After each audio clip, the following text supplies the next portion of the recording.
Assalamualaikum warahmatullahi wabarakatuh. Kami dari kelompok 21 akan mempresentasikan mengenai aplikasi layer. Sebelumnya, perkenalkan, nama saya Ismi Julianti dengan NIM 2022-1037-031141 dan rekan saya Muhammad Iqbal Aliogen Al-Hakim dengan NIM 2022-1037-031144. Application, Presentation, dan Session Layer. Dalam model OC dan TCP/IP, lapisan aplikasi adalah lapisan yang paling dekat dengan user. Lapisan yang menyediakan antarmuka antar aplikasi yang digunakan untuk berkomunikasi dan jaringan yang mendasari pengiriman pesan. Application Layer Protocol digunakan untuk pertukaran data program yang berjalan pada host, sumber, dan tujuan. Berdasarkan model TCP/IP, 3 lapisan teratas model OC: aplikasi, presentasi, dan session. Mendefinisikan fungsi lapisan aplikasi TCP/IP. Presentation Layer memformat data untuk lapisan aplikasi dan menetapkan standar untuk format file. Beberapa standar video yang terkenal antara lain Matroska Video, Motion Picture Expert Group, QuickTime, Graphics Interchange Format, Joint Photographic Expert Group, dan Portable Network Graphics. 3 fungsi utama Presentation Layer. Yang pertama, memformat atau menyajikan data pada perangkat sumber ke dalam format yang kompatibel untuk diterima oleh perangkat tujuan. Yang kedua, mengoperasi data sedemikian rupa sehingga dapat dikompresi oleh perangkat tujuan. Dan yang ketiga, mengenkripsi data untuk transmisi dan mendeskripsi data setelah diterima. Session Layer sesuai dengan namanya, fungsi pada Session Layer membuat dan memelihara dialog antara aplikasi sumber dan tujuan. Lapisan sesi menangani pertukaran informasi untuk memulai dialog, menjaganya tetap aktif, dan memulai kembali session yang terganggu atau menganggur dalam jangka waktu yang lama. TCP/IP Application Layer Protocol menentukan format dan mengontrol aplikasi informasi yang diperlukan untuk banyak fungsi komunikasi internet umum. Protokol lapisan aplikasi digunakan oleh perangkat sumber dan tujuan selama sesi komunikasi. Agar komunikasi berhasil, protokol lapisan aplikasi yang diterapkan pada host, sumber, dan tujuan harus kompatibel. Peer-to-peer. Dalam model klien atau server, perangkat meminta informasi disebut klien, dan perangkat yang merespon permintaan tersebut disebut server. Proses klien dan server dianggap berada di lapisan aplikasi. Klien memulai pertukaran dengan meminta request data dari server, yang merespon atau respon dengan mengirimkan satu atau lebih aliran data ke klien. Contoh 1, jaringan klien atau server adalah menggunakan layanan email atau ISP untuk mengirim, menerima, dan menyimpan email. Klien email di komputer rumah mengeluarkan permintaan ke server email ISP untuk setiap email yang belum dibaca. Server merespon dengan mengirimkan email yang diminta ke klien. Transfer data dari klien ke server disebut sebagai upload, dan data dari server ke klien disebut sebagai download. Pembahasan dalam model jaringan peer-to-peer atau P2P, data diakses dari perangkat peer tanpa menggunakan server khusus. Model jaringan P2P melibatkan 2 bagian, jaringan P2P dan aplikasi P2P. Kedua bagian tersebut memiliki fitur serupa, namun dalam praktiknya cara kerjanya sangat berbeda. Dalam jaringan P2P, 2 komputer atau lebih terhubung melalui jaringan dan dapat berbagi sumber daya seperti printer dan file tanpa harus memiliki server khusus. Setiap perangkat akhir yang terhubung atau dikenal sebagai peer dapat berfungsi baik sebagai server dan klien. Satu komputer mungkin berperan sebagai server untuk transaksi sekaligus berfungsi sebagai klien untuk transaksi lainnya. Peran klien dan server ditetapkan berdasarkan permintaan. Contoh 2, dalam pertukaran peer-to-peer, kedua perangkat dianggap setara dalam proses komunikasi. Peer 1 memiliki file yang dibagikan dengan peer 2 dan dapat mengakses printer bersama yang terhubung langsung ke peer 2 untuk mencetak file. Peer 2 membagi printer yang terhubung langsung dengan peer 1 sambil mengakses file bersama di peer 1, seperti yang ditunjukkan pada gambar. Pembahasannya, aplikasi P2P memungkinkan perangkat bertindak sebagai klien dan server dalam komunikasi yang sama. Seperti yang ditunjukkan pada gambar, dalam model ini, setiap klien adalah server dan setiap server adalah klien. Aplikasi P2P mengharuskan setiap perangkat akhir menyediakan antarmuka pengguna dan menjalankan layanan latar belakang. Beberapa aplikasi P2P menggunakan sistem hibrid, di mana pembagian sumber daya didesentralisasi, namun indeks yang menunjuk ke lokasi sumber daya disimpan dalam direktori terpusat. Dalam sistem hibrid, setiap peer mengakses server indeks untuk mendapatkan lokasi sumber daya yang disimpan di peer lain. Kemudian P2P application. Setiap komputer dalam jaringan yang menjalankan aplikasi dapat bertindak sebagai klien atau server untuk komputer lain dalam jaringan yang juga menjalankan aplikasi tersebut. Jaringan P2P yang umum mencakup BitTorrent, Direct Connect, IDONKey, dan Freenet. Web Email Protocol, Hypertext Transfer Protocol, dan Hypertext Markup Language. Ketika alamat web atau Uniform Resource Locator atau URL diketik ke dalam browser web. Browser web membuat koneksi ke layanan web. Layanan web berjalan di server yang menggunakan protokol HTTP. URL dan Uniform Resource Identifier atau URI adalah nama yang diasosiasikan kebanyakan orang dengan alamat web.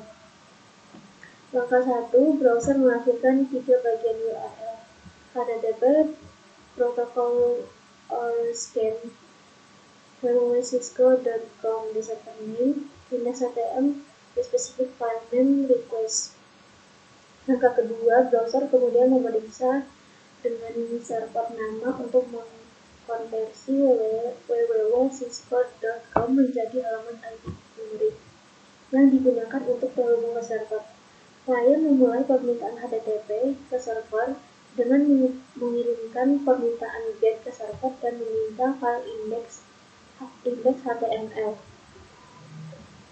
Langkah 3, menanggapi permintaan tersebut, server mengirimkan kode HTML untuk halaman web ini ke browser.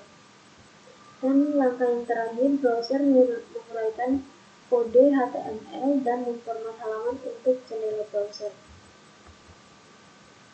HTTP dan HTTPS. HTTP adalah protokol permintaan respon ketika klien, biasanya browser web, mengirimkan permintaan ke server web.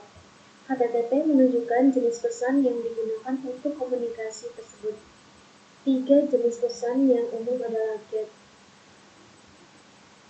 Yang pertama ada GET, permintaan data klien atau web browser mengirimkan pesan GET ke server web untuk meminta halaman HTML. Yang kedua ada POST, mengunggah file data ke server web seperti data formulir, dan PUT, mengunggah sumber daya atau konten ke server web seperti gambar. HTTP dan HTTPS. Meskipun HTTP sangat fleksibel, ini bukanlah protokol yang aman. Pesan permintaan mengirimkan informasi ke server dalam bentuk teks biasa yang dapat disadap dan dibaca. Respon ke server biasanya halaman HTML juga tidak terenkripsi untuk komunikasi yang aman melalui internet. Protokol HTTP atau Super HTTPS digunakan.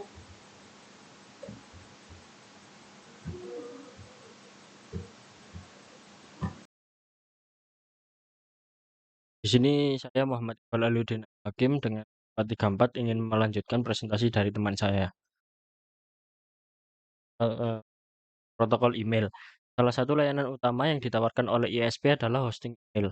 Untuk dijalankan di komputer atau perangkat akhir lainnya, email memerlukan beberapa aplikasi dan layanan. Seperti yang ditunjukkan pada gambar, email adalah metode simpan dan teruskan untuk mengirim, menyimpan, dan mengambil pesan elektronik melalui jaringan. Pesan email disimpan dalam database di server email. Lalu klien email berkomunikasi dengan server email untuk mengirim dan menerima email. Server email berkomunikasi dengan server email lain untuk menjemput pesan dari satu domain ke domain lainnya. Klien email tidak berkomunikasi langsung dengan klien email lain saat mengirim email. Sebaliknya, kedua klien mengandalkan server email untuk mengirimkan pesan. Email mendukung tiga protokol terpisah untuk pengoperasiannya. Yang pertama ada Simple Mail Transfer Protocol atau disingkat SMTP, lalu Post Office Protocol atau POP, dan IMAP. Proses lapisan aplikasi yang mengirim menggunakan SMTP. Lalu STMP. Di sini harusnya SMTP ya. Format pesan SMTP memerlukan header pesan dan isi pesan. Meskipun badan pesan dapat berisi teks dalam jumlah berapapun, header pesan harus memiliki alamat email penerima dan pengirim yang diformat dengan benar. Ketika klien mengirim email, proses SMTP klien terhubung dengan proses SMTP server pada port terkenal 25. Setelah koneksi dibuat, klien mencoba mengirim email ke server melalui koneksi. Saat server menerima pesan, server akan menempatkan pesan tersebut di akun lokal. Jika penerimanya lokal atau menurunkan pesan ke server email lain untuk dikirimkan, server email tujuan mungkin tidak online atau mungkin sedang sibuk. Ketika pesan email, oleh karena itu, SMTP mengumpulkan pesan untuk dikirim di lain waktu. Secara berkala, server memeriksa antrian pesan dan mencoba mengirimnya lagi. Jika pesan masih belum terkirim, setelah waktu kadaluarsa yang telah ditentukan, pesan dikembalikan ke pengirim sebagai tidak terkirim. Lalu POP. POP digunakan oleh aplikasi untuk mengambil email dari server email. Dengan POP, email diunduh dari server ke klien, kemudian dihapus di server. Ini adalah operasi default POP. Server memulai layanan POP mendengarkan secara pasif pada port TCP 110 untuk permintaan koneksi klien. Ketika klien ingin menggunakan layanan ini, dia mengirimkan permintaan untuk membuat koneksi TCP dengan server. Seperti yang ditunjukkan pada gambar, server yang ketika koneksi dibuat, server POP mengirimkan salam. Klien dan server POP kemudian bertukar perintah dan respons sehingga koneksi ditutup atau dibatalkan. POP 3 adalah versi yang paling umum digunakan untuk saat ini. Lalu ada IMAP. IMAP merupakan protokol lain yang menjelaskan metode untuk pengambilan pesan email. Berbeda dengan POP, ketika pengguna terhubung ke server berkemampuan IMAP, salinan pesan diunduh ke aplikasi klien. Seperti yang ditunjukkan pada gambar, pesan asli disimpan di server sehingga dihapus secara manual. Pengguna melihat salinan pesan di perangkat lunak klien email mereka. Pengguna dapat membuat hierarki file server untuk mengatur dan menyiapkan email. Struktur file tersebut juga diduplikasi pada klien email. Ketika pengguna memutuskan untuk menghapus pesan, server menyinkronkan tindakan tersebut dan menghapus pesan dari server. Ini adalah gambar dengan komputer pengirim dan komputer penerima dua server SMTP atau POP3. Berhubung di antara keduanya, komputer klien menggunakan protokol SMTP untuk mengirim pesan melalui dua server dan komputer penerima menerima email melalui protokol IMAP. Lalu IP addressing. Untuk sistem nama domain di internet, nama domain yang sepenuhnya memenuhi syarat FQDN seperti HTTP, www.cisco.com lebih mudah diingat orang daripada 198.133.1.219.25 yang merupakan alamat nomor sebenarnya untuk server ini. Jika Cisco memutuskan mengubah alamat nomor menjadi www.cisco.com, transparan bagi pengguna karena nama domainnya tetap sama. Alamat baru hanya ditautkan ke nama domain yang ada dan konektivitas tetap terjaga. Lalu format pesan DNS. Server DNS menyimpan berbagai jenis catatan sumber daya yang digunakan untuk menyelesaikan nama. Catatan ini nama, alamat, dan jenis catatan. Berikut jenis rekaman tersebut adalah sebagai A. Alamat IPv4 perangkat akhir. Untuk NS, server nama otoritatif. Untuk AAAA, alamat IPv6 end device. AAA ini diucapkan sebagai kuat A. MX itu adalah catatan pertukaran surat. DNS menggunakan format pesan yang sama antar server yang terdiri dari pertanyaan, jawaban, otoritas, dan informasi tambahan untuk semua jenis pertanyaan klien dan respon server, dan kesalahan, dan transfer informasi catatan sumber daya. Untuk bagian pesan DNS, pertanyaan ini untuk mempertanyakan nama server. Lalu menjawab untuk resource record menjawab pertanyaan. Otoritas adalah catatan sumber daya yang menunjuk pada suatu otoritas. Untuk tambahan, catatan sumber daya yang menyimpan informasi tambahan. Lalu ada hierarki DNS. Protokol DNS menggunakan sistem hierarki untuk membuat database guna memberikan resolusi nama seperti yang ditunjukkan pada gambar. DNS menggunakan nama domain untuk membentuk hierarki struktur penamaan kecil dipecah menjadi zona-zona kecil yang dapat dikelola. Setiap server DNS memelihara file database tertentu dan hanya bertanggung jawab untuk mengelola pemetaan nama ke IP untuk sebagian kecil dari keseluruhan struktur DNS. Ketika server DNS menerima permintaan terjemahan nama yang tidak berada dalam zona DNS-nya, server DNS meneruskan permintaan tersebut ke server DNS lainnya dalam zona terjemahan yang sesuai. Gambarnya seperti berikut. Untuk domain tingkat atas berbeda mewakili organisasi atau negara asal. Contoh domain tingkat atas adalah seperti berikut. Untuk .com itu untuk atau industri, .org untuk organisasi nirlaba, untuk .eu untuk Australia, dan .co untuk Kolombia. Lalu NS Lookup Command. Sistem operasi komputer juga memiliki utilitas yang disebut NS Lookup yang memungkinkan pengguna menanyakan server nama secara manual untuk menentukan nama host tertentu. Utilitas ini juga dapat digunakan untuk memecahkan masalah resolusi dan memverifikasi status server nama saat ini. Selanjutnya ada protokol konfigurasi host dinamis. Protokol konfigurasi host dinamis atau yang biasa disebut DHCP untuk layanan IPv4 mengotomatiskan penetapan IPv4, subnet mark, gateway, dan parameter jaringan IPv4 lainnya. Ini disebut sebagai pengalamatan dinamis. Alternatif pengalamatan dinamis adalah pengalamatan statis. Saat menggunakan pengalamatan statis, administrator jaringan secara manual memasukkan informasi alamat IP pada host. DHCP dapat mengalokasikan alamat IP untuk jangka waktu yang dapat dikonfigurasikan, yang disebut masa sewa. Masa sewa adalah pengaturan DHCP yang penting. Ketika masa sewa berakhir atau server DHCP mendapat pesan DHCP rilis, alamat dikembalikan ke kumpulan DHCP untuk digunakan kembali. Pengguna dapat dengan bebas berpindah dari satu lokasi ke lokasi lain dengan membangun kembali koneksi jaringan melalui DHCP. Server DHCP di bagian besar jaringan menengah hingga besar biasanya merupakan server lokal berbasis khusus. Pada jaringan rumah, server DHCP biasanya terletak di router lokal yang menghubungkan jaringan rumah ke ISP. Lalu operasi DHCP. Ketika perangkat IPv4 yang dikonfigurasi DHCP melakukan booting atau terhubung ke jaringan, klien menyiarkan pesan DHCP discover untuk mengidentifikasi server DHCP yang tersedia di jaringan. Server DHCP membalas dengan pesan penawaran DHCP atau biasa disebut DHCP offer yang menawarkan sewa kepada klien. Pesan penawaran berisi alamat IPv4 dan subnet yang akan ditetapkan, alamat IPv4 serta DNS, dan alamat IPv4 gateway default. Penawaran sewa juga mencakup durasi sewa. Klien mungkin menerima beberapa pesan DHCP offer jika ada lebih dari satu server DHCP di jaringan lokal. Oleh karena itu, ia harus memilih di antara keduanya dan mengirimkan pesan permintaan DHCP atau DHCP request yang mengidentifikasi server eksplisit dan tawaran sewa yang diterima klien.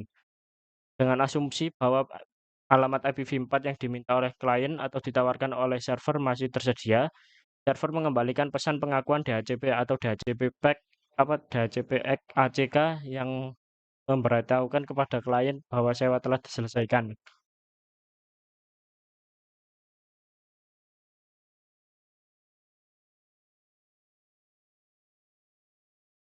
Yang selanjutnya file sharing. Pertama, protokol transfer file. Dalam model klien atau server, klien dapat mengunggah data ke server dan mengunduh data dari server. Jika kedua perangkat menggunakan protokol transfer file atau FTP, di protokol HTTP, email, dan pengalamatan, FTP adalah protokol lapisan aplikasi yang umum digunakan. Awal, klien membuat koneksi pertama ke server untuk mengontrol lalu lintas menggunakan port TCP/21. Lalu lintas terdiri dari perintah klien dan balasan server. Lalu klien membuat koneksi kedua ke server untuk transfer data sebenarnya menggunakan TCP port 20. Koneksi ini dibuat setiap kali ada data yang akan ditransfer. Lalu transfer data dapat terjadi dalam kedua arah. Klien dapat mengunduh atau menarik data dari server, atau klien dapat mengunggah atau mendorong data ke server. Lalu server message block. Server message block atau SMB adalah protokol berbagai file atau file klien atau server menggambarkan struktur sumber daya jaringan bersama, seperti direktori, file, printer, dan port serial. Ini adalah protokol permintaan respons. Semua pesan SMB memiliki format yang sama. Format ini menggunakan header berukuran tetap, diikuti dengan parameter berukuran variabel dan komponen data. Berikut 3 fungsi pesan SMB atau server block. Yang pertama, memulai, mengautentikasi, mengakhiri sesi. Lalu kontrol akses file dan printer. Terakhir adalah mengizinkan aplikasi mengirim atau menerima pesan ke atau dari perangkat lain. Sekian presentasi saya dan teman saya. Kurang lebihnya mohon maaf. Wassalamualaikum warahmatullahi wabarakatuh.